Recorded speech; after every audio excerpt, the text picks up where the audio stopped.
Doctor साहब, एक चीज़ होती है कि अगर कोई प्रॉब्लम है तो ज़ाहिर सी बात है उसका सोल्यूशन है, लेकिन सोल्यूशन के बाद जो अगली इंपॉर्टेंट चीज़ होती है वो होती है कि प्रिकॉशंस क्या लिए जा सकते हैं। तो जो लोग हैं जिन्हें किडनी प्रॉब्लम्स है, स्पेशली हमारे जो सीनियर सिटीजन्स हैं, ऐसी कोई बातें हैं जिनका उन्हें ध्यान रखना चाहिए, कोई खान-पान की कोई आदतें जो उन्हें बदलनी चाहिए? जैसे बार-बार मैंने बताया ये प्रोग्राम में, जब आपको मालूम है कि आपको किडनी की बीमारी है तो पहली चीज़ कोई भी पेन किलर दवाई मत खाओ, कोई भी आयुर्वेदिक दवाई मत खाओ, क्योंकि आपको सलाह देने वाले बहुत मिलेंगे कि ये बाबा की दवा ले लो, वो बाबा की दवाई ले लो, लेकिन उससे ही किडनी खराब होती है।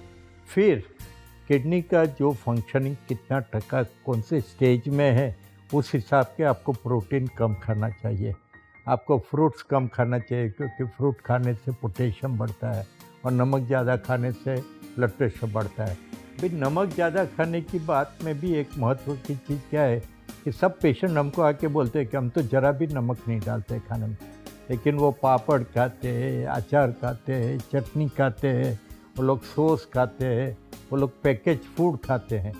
तो आपके जो हर रोज़ के खाने में दाल चावल में या सब्जी में जो नमक जाता है वो तो बहुत कम रहता है। आप जो पापड़, अचार, चटनी, पैकेज फूड, सॉस, उसमें बहुत नमक रहता है।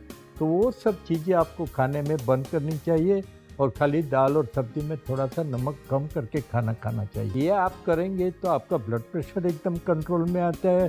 ब्लड प्रेशर कंट्रोल में आता है तो किडनी की सहूलियत होती है और किडनी की बीमारी प्रोग्रेस करने से बचती है। डॉक्टर साहब, ये कई बार ऐसा भी होता है कि इग्नोरेंस के चक्कर में लोग जो हैं कई बार बीमारियों के शिकार हो जाते हैं। तो ऐसे बहुत सारे लोग हैं हमारे सीनियर सिटीजन खास तौर से जिन्हें भगवान की कृपा से अभी नहीं है किडनी प्रॉब्लम्स, हम चाहेंगे ना ही हो।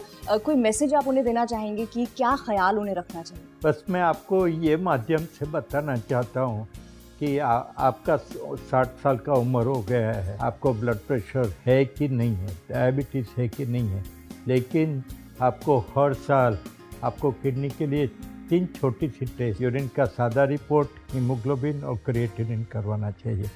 दूसरा महत्व का बात कि आपको अननेसेसरी पेन किलर्स और आयुर्वेदिक दवा नहीं लेना चाहिए। तीसरा बात कि कभी भी आपको बुखार हुए या डायरिया, वॉमिटिंग या डिहाइड्रेशन हुए तो आपको इमीडिएटली सलाइन लेना चाहिए और डॉक्टर के पास जाके उसका इलाज करवाना चाहिए।